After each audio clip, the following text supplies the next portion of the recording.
ya. Талаптанған жетер, мұрат қашар ya. Ынтымақ болса, өте жақсы бала, жарайсыңдар. Енді Адам азамат бағдарламасы аясында жалпы бүгінгі сабақтың дәйек сөзі жаңалық, жасампаз ойдан басталады. Яғни оңтүстік Кореяда бұл ел 20 ғасырдың ортасында аграрлық қоғамнан жоғары технологиялар мен инновацияларға бейімделген болып табылады. Яғни дамыған мемлекетке айналады. Яғни бұл оңтүстік Корея үкіметі білім мен ғылымға көп қаржы бөліп, жаңа технологияларды қолдау арқылы әлемдегі ең алдыңғы қатарлы елдердің бірі болып табылады. Яғни әсіресе Samsung, LG, Hyundai секілді халықаралық компаниялар қатысып, осы жаңашылдықтың бастамасы негізі болып табылады екен. Яғни сіздерде бала жаңашылдыққа, осындай компанияларға үлесі болуға, үлескері болуға атсалысыңдар. Сіздерде жаңашылдық басталады, иә? Енді жаңа сабағымыз, яғни бүгінгі сабағымыздың тақырыбы айна әдісімен қамтылғанда қандай сөз шығып тұр? Табиғи жақсы. Яғни бүгінгі сабағымыз тақырыбы табиғи аумақтық кешендер. Қандай сабаққа мақсат қояр едік? Не білгіміз келеді?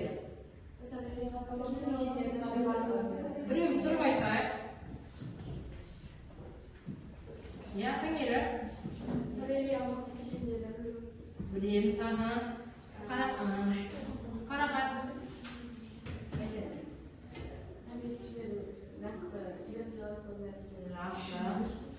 Еркенді. Жақсы, жарайсыңдар балалар. Яғни сіздер дұрыс айтып отырсыздар балалар. Яғни біз оқу бағдарламасына сәйкес оқу мақсаты, яғни географиялық қабық, мұхиттар және материктер, зоналар және белдеулер, ландшафттар, табиғи аумақтар кешендерінің қалыптасуын түсіндіреді. Сол сабақтан біз, яғни осы табиғат зоналардың географиялық белдеулердің, сондай ландшафттардың табиғи аумақтық кешендер ретінде қалай қалыптасатынын түсіндіріп, олардың өзара байланысын мысалдар арқылы дәлелдей аласыздар, иә? Жақсы. Енді сабаққа, жаңа сабаққа бейнероликтер қосылайық, иә? Бізді қоршаған табиғи әлем көптеген өзара байланысты компоненттерден тұрады. Оларға литосфера, атмосфера, гидросфера және биосфера жатады. Осы қабықтардың барлығы бірігіп географиялық қабықты құрайды. Географиялық қабық жер бетінде тіршілік таралған, табиғи үдерістер үздіксіз жүретін бір тұтас жүйе. Мұнда ауа, су, тау жыныстары, топырақ, өсімдіктер мен жануарлар бір-бірімен тығыз байланыста болады. Бір компонент өзгерсе, міндетті түрде басқаларына да әсер етеді. Табиғат компоненттерінің өзара байланысы нәтижесінде табиғи аумақтық кешендер қалыптасады. Табиғи аумақтық кешен белгілі бір аумақта табиғат компоненттерінің заңды байланысы арқылы бір тұтас жүйе құрауы. Мысалы, орман, дала, шөл табиғи аумақтық кешендердің нақты көрінісі. Суретте көрсетілгендей, климат, жер бедері, топырақ, өсімдіктер мен жануарлар өзара әрекеттесіп табиғи зоналарды қалыптастырады. Климаттың өзгеруі топырақтың қасиетіне, ал топырақ өсімдіктер дүниесіне тікелей әсер етеді. Табиғаттағы маңызды заңдылықтардың бірі зат пен энергия айналымы. Күн сәулесі жер бетін қыздырады, су буланады, бұлт қайналып, жауын-шашын болып қайта түседі. Су тау жыныстарын өшіп, жер бедерін қалыптастырады, ал топырақта өсімдіктер өсіп, жануарлар қорек болады. Судың табиғаттағы рөлі ерекше. Су тау жыныстарын шайып, өзен аңғарларын, көлдер мен шатқалдарды қалыптастырады. Егер белгілі бір аумақта су азайса, онда өсімдіктер сиреп, жануарлар дүниесі де өзгеріске ұшырайды. Бұл табиғи аумақтық кешеннің өзгеруіне әкеледі. Географиялық қабыққа тән маңызды заңдылықтардың бірі зоналылық. Экватордан полюстерге қарай климаттың, топырақтың, өсімдік пен жануарлар дүниесінің біртіндеп өзгеруі осы заңдылыққа байланысты. Қазақстан аумағында да орманды дала, шөлейт және шөл зоналары таралған. Қорытындылай келе, табиғат өзара тығыз байланысқан күрделі жүйе. Географиялық қабық пен табиғи аумақтық кешендердің дамуын түсіну, табиғатты қорғау мен оны тиімді пайдаланудың негізі болып табылады.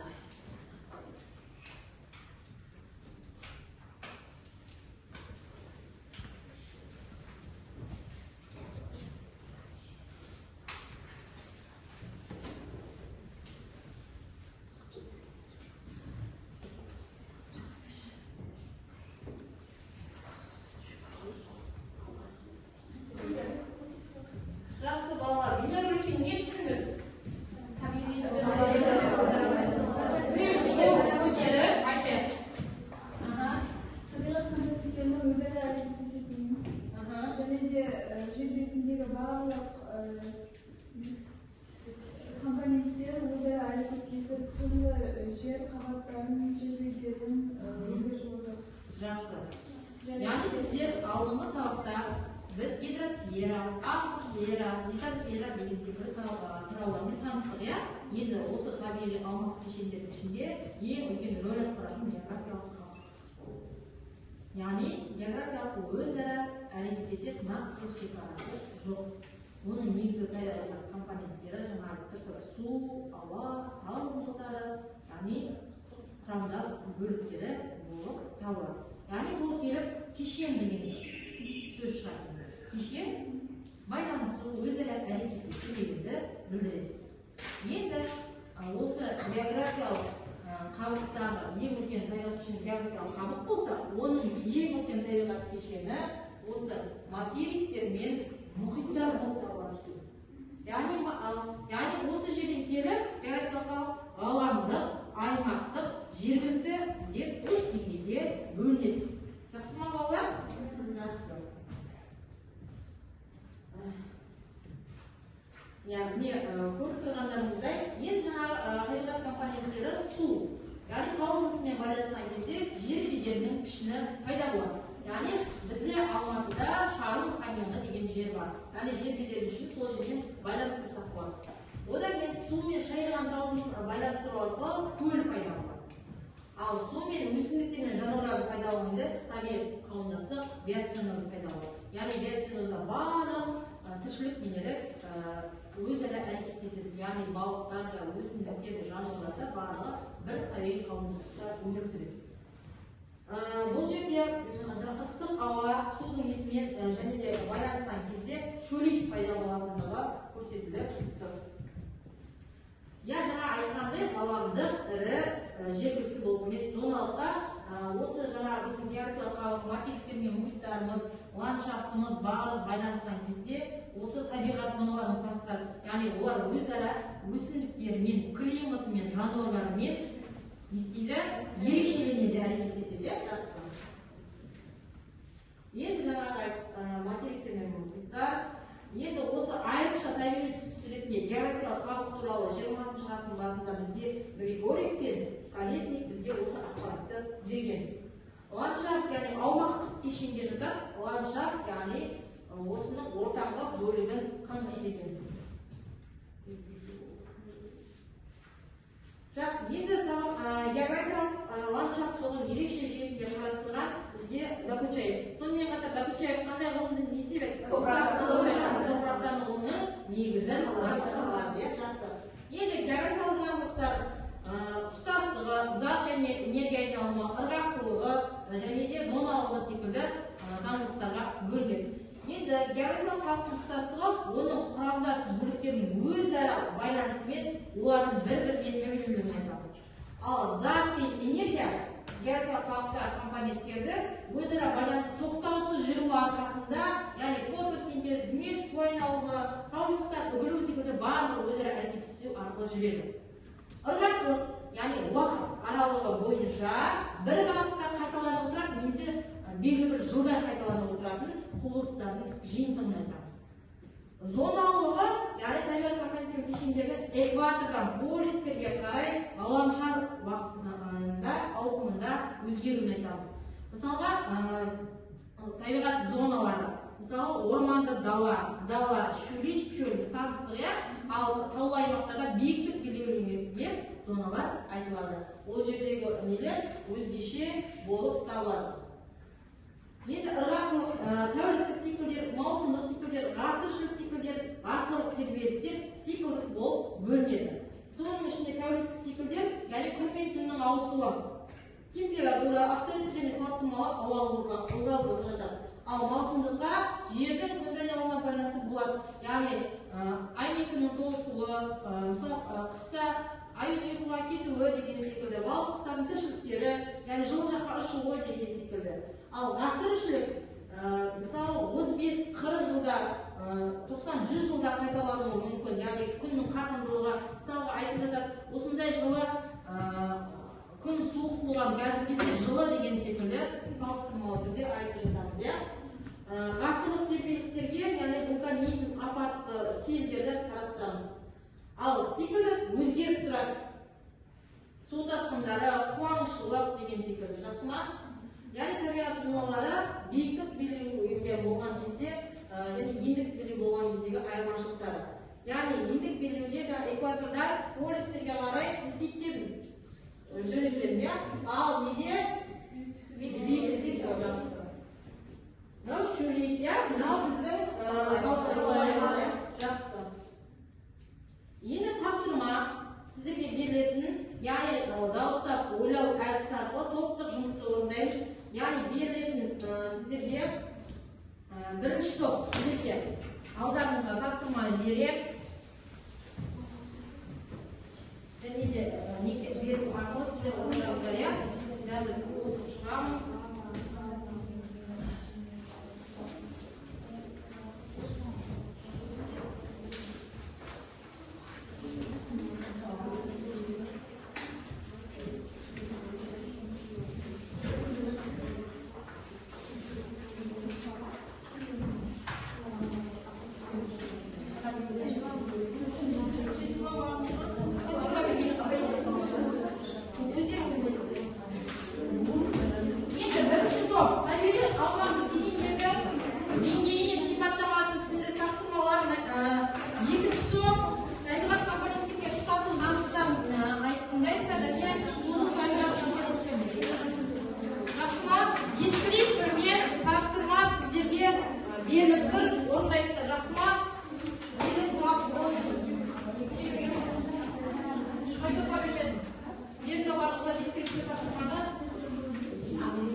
Бірге орындаймыз балалар.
барынша жинаған аумақта олардың құқықтары үлкен тәрбие кешендерін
мысалы трафикте күн энергиясы басым, сондықтан трафиктің сөнімдері экватор мен тропикалық күн сәулесінің энергиясы жоғары.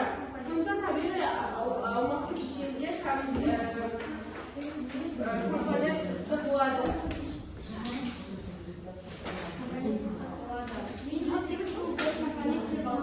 оның күн ауа температурасы 20 градусқа көтерілгенде оның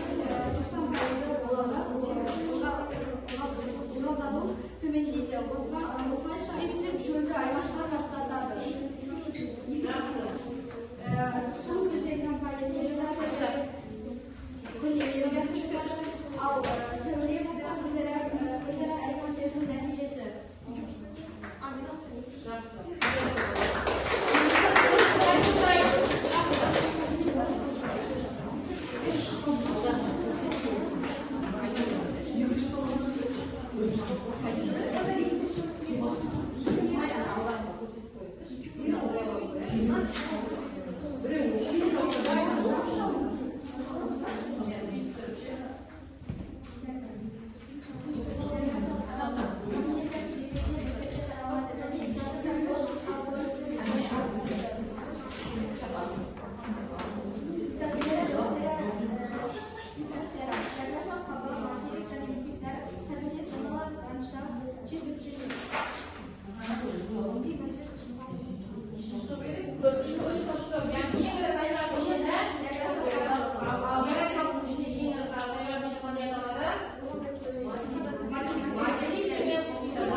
Онымен қоса басқа жерлердің ауасы да ластана бастайды. Оттек алмасады. Бір компонент өзгерген кезде оның қасынаға зерттейді.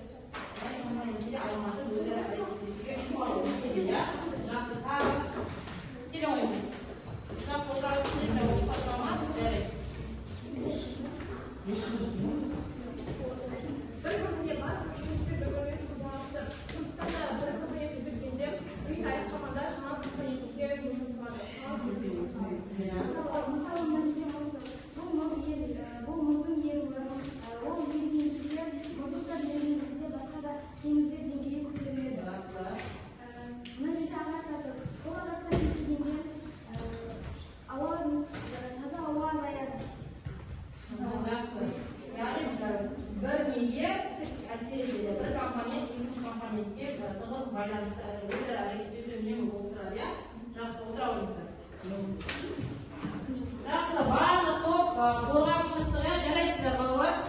Енді жеке жұмысымызды мәтінмен жұмыс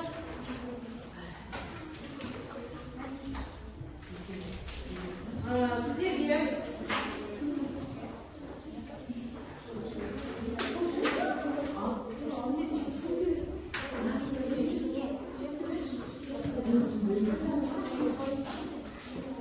мәтінді сіздерге алдарыңызға таратамын. Енді экранға да назар аударайық.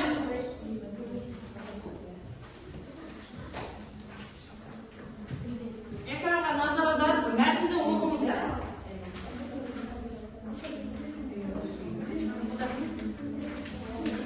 Яғни мәтінмен жұмыс әдісі,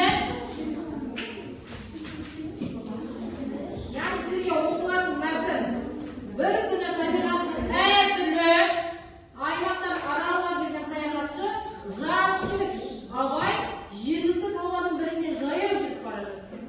Қараңғы орман мен биік таулардың арасынан өтті. Кенеттен ол таңғажайып бір көрініске куә болды. Алдымен оның көзі шөл далаға түсті. Шөлдің қызуы мен құрғақ жерінде қандай да бір тіршілік жоқ сияқты көрінген еді. Бірақ біртіндеп ол жерде де өмір бар екенін байқады. Құрғақ құмдардың арасында сирек өсіріктер мен оны жайқалтып тұрған шағын жануарлар бар екен. Жігіт одан әрі жүріп көгілдір көлдер мен жасыл ормандарды көрді. Орманның шетінде жаңбыр мен желдің үнемі әсерінен өсімдіктердің әсемдігін тамашалады. Оның жүріп келе жатқан жолы бірте-бірте өзгере бастады. Ол таулы аймақтың басына шықты. Мұнда ауа жұтылып, қатты суық болып, бірақ жануарлар мен өсімдіктер өздері үшін өте қолайлы жағдайға бейімделіп үлгерген. Абай бұл әлемнің әртүрлі бөліктерінде табиғаттың өзіндік заңдылықтарымен өмір сүретінін түсінді. Саяхатшының жолы әртүрлі географиялық аймақтарды қамтып, табиғаттың өзара байланысты заңдылықтарын байқауға мүмкіндік берді. Ол әр жерде климаттың, өсімдіктер мен жануарлардың қалай өзгеріп отырғандығын көрді. Енді сіздерге берілетін тапсырмалар сұрақтар. Бірінші, мәтіннен қандай географиялық аймақтарды байқауға болады? Әрқайсысында қандай табиғи ерекшеліктер байқалады? Шөл,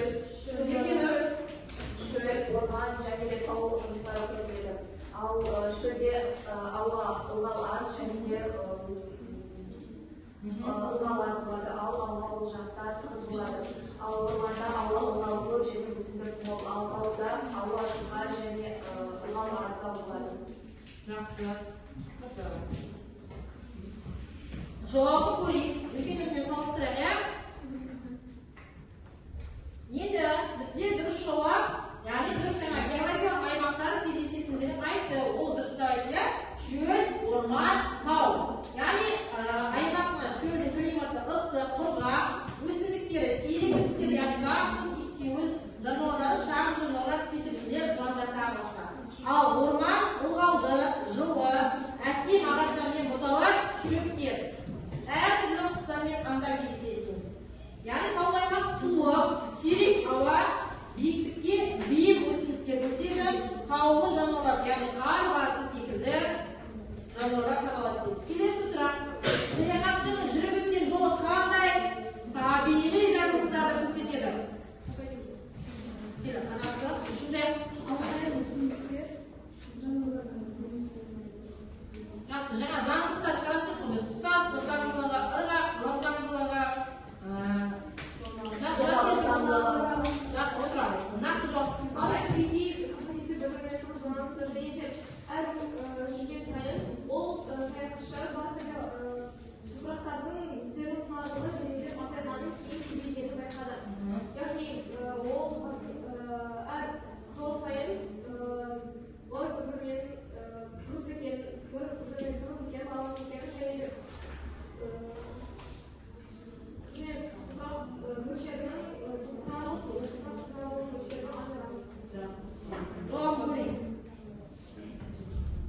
яғни бұл жерде байқалған табиғи заңдылықтар, жаңа айтқан зоналық заңдылығы, яғни біздің жаңағы экватория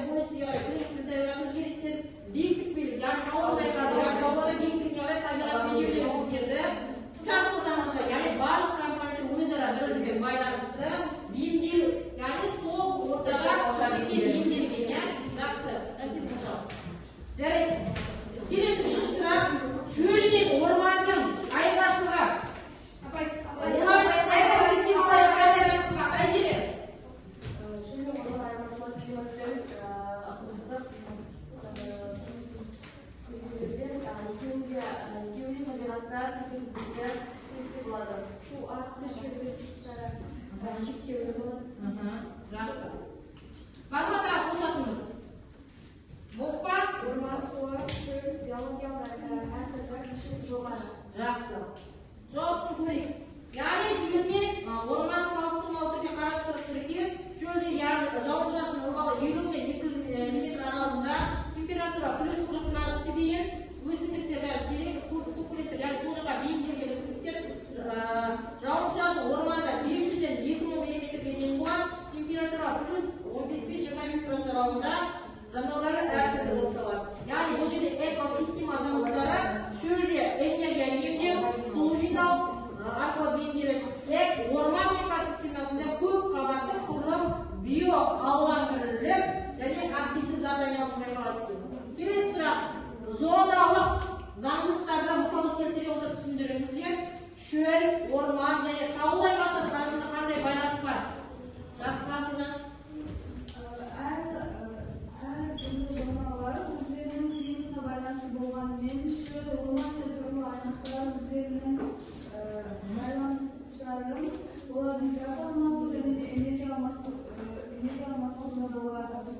Мысалға, шөл даладан жауын-шашын аз болғанымен олардағы жануарлар соған бейімделіп отырады. Және де орман және таулы аймақтарда қынар және де қақтығысқа түрлі жауын-шашынға және де ауаның ысысына байланысты болатын бейімделу болады. Осыған байланысты зат алмасу мен энергия алмасу олардың арасында байланысты болады. Жақсы. Қалған сұрақтар дәптеріңізге жауап беріп отырсаңыздар болады. Дәптеріңізге жазып отырсыңыздар. Жақсы ма? 5-ші сұрақ. Жарайсың ба? Шашыңдар. Табиғаттағы ырғақтық нәрседен тіршілік қалай бейімделеді? Саяхатшының көрген табиғаттағы өзгерістен қандай ырғақтылықты байқауға болады? Жақсы, Кәусар? Ырғақтылыққа байланысты тіршілік иелері ауа райы мен маусымға бейімделеді. Жақсы. Тағы. Жарайды, жауабын көрейік. Яғни дұрыс айтасыз, хайуан ырғақтарына қарап тәуліктік ырғақтылық, маусымдық ырғақтылық және жылдық ырғақтылық. Яғни тәуліктік ырғақ күн мен түннің ауысуы, маусымдық жылу мезгілдері, жылдық ырғақтылық көп жыл, яғни циклдарға байланысты. Яғни бұл жерде шөлде күн мен температураның айырмашылығы үлкен болған, жер астындағы тіршіліктің бейімделуін байқаған, орманда маусымдық жапырақ түсуі, гүлдеу, қысқы ұйқы көші-қон деген секілді бейімделуді байқаған, ал тауда биіктікке байланысты көп өзгерісті байқаған. Жақсы, соңғы сұрақ. Саяхатшының өзі байқап жатқан табиғаттағы өзгерісті зат айналымымен байланыстыра отырып түсіндіріңіз. Жақсы. Барлық аймақта су, ауа, зат аймағына жүріп, табиғи кешендерді тепе-теңдікте сақталады. Жақсы. Яғни бұл жерде табиғатта зат айналымы, яғни біз булану, жинақталу, жалпы су айналымында жарылым бір-біріне байланысты байқаймыз. Соның ішінде көміртек айналымы өсімдіктер, яғни койка, көмір қышқылдан тезірек, оттегі тұтына ыдырайды, азот айналымы және де мәтінмен байланысты шөлде су тапшылығын байқады, баяу зат айналымы бар екен, өсімдіктер суды сақтайтындығын, орманда белсенді фотосинтез, көп оттегі, тез ырғау процесі бар екендігін, тауда суы, баяу тұрып, таза ауа, мұздықтарды байқады. Жақсы.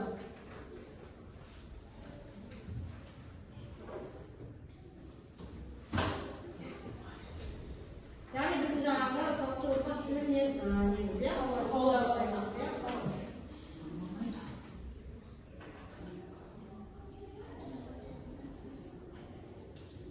Енді сөз жұмбаға түссе балалар беттеріңіздерде бірінші сұрақ. Сіздерге жаңағы нені беріп қойғанмын, алдарыңызда сұрақтың несін бердім ғой,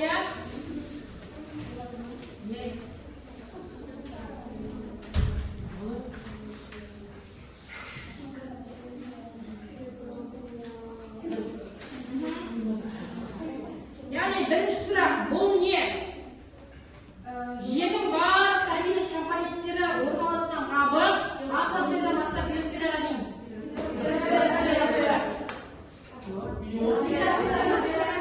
Tındayбыз. Жердің барлық табиғат компоненттері орналасқан бөлік атмосферадан бастап биосфераға дейін кетті. Ең ортада аймақтың ішінде.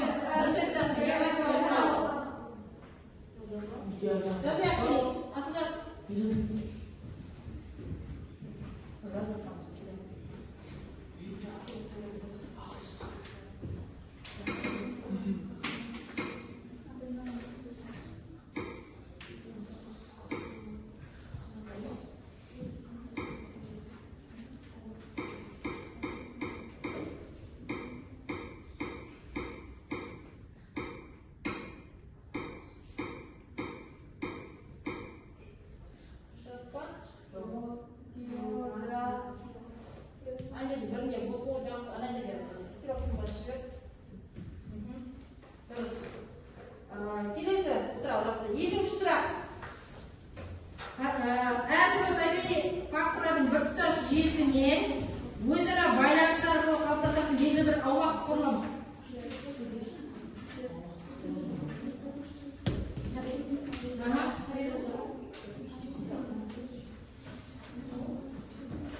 Екінші сұрақ.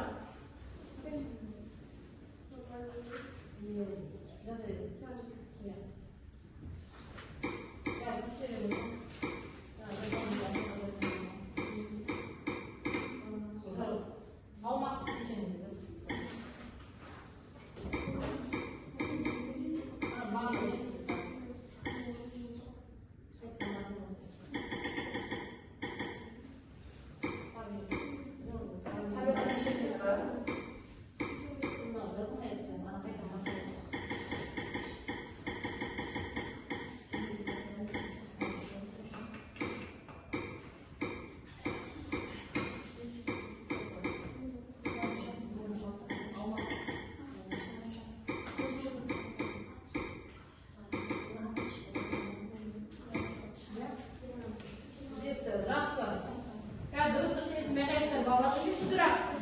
Бұл табиғи факторлардың өзара әсерінен қалыптасқан жер бедері. Жақсы әсер келу. Үшінші сұрақ.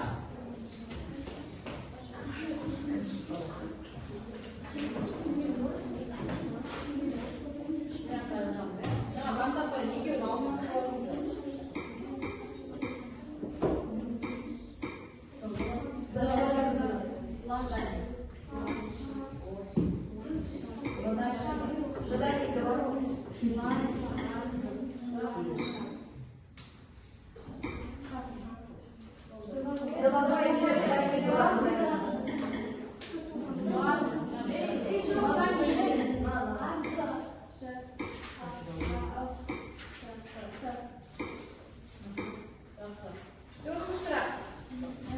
Бұл қандай заңдылық? Табиғи компоненттер мен құбылыстардың бір-бірімен өзара әрекеттесуіне қалыптасатын бірлікті көрсететін заңдылық.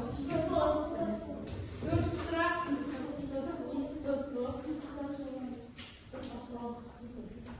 Қандай құжат айтты? Келе ғой. Көрсетің.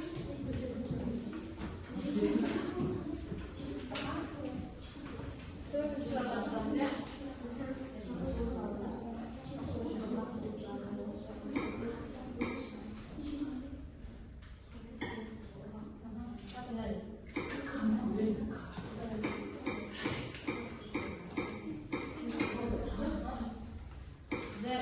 Бесінші сұрақ. Табиғаттың құбылыстарды қайталанатын тұрақты уақыт бойынша өзгеріп тұратын заңдылығы.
Бұл жерде біз жаңа екінші сұрақтан қателестік.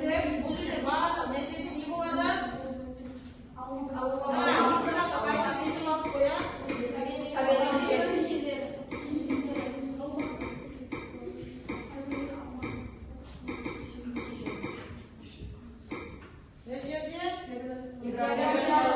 бір мен екі маңызды болып жазып отырмыз.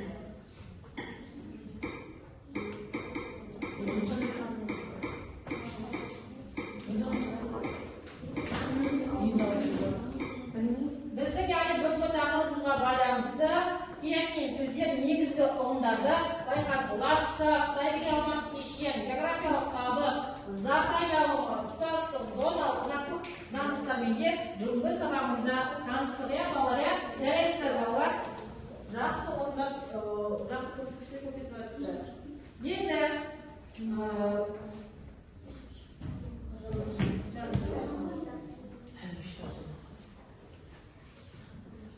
кері байланыс қызық, құнды, қиын, келіп жазамыз. Келіңіздер. Аты жөнді жазып жазайық. Келіп камера.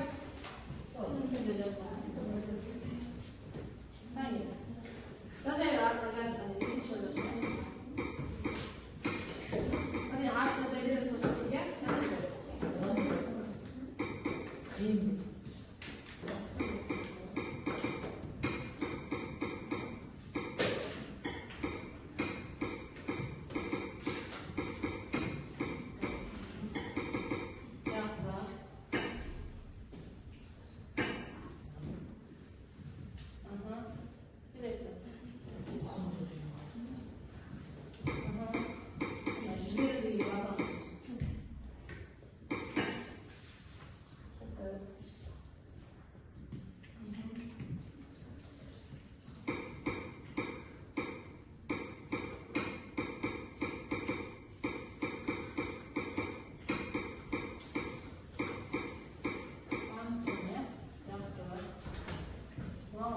Келесі бір оқушы бар ма тағы беретін?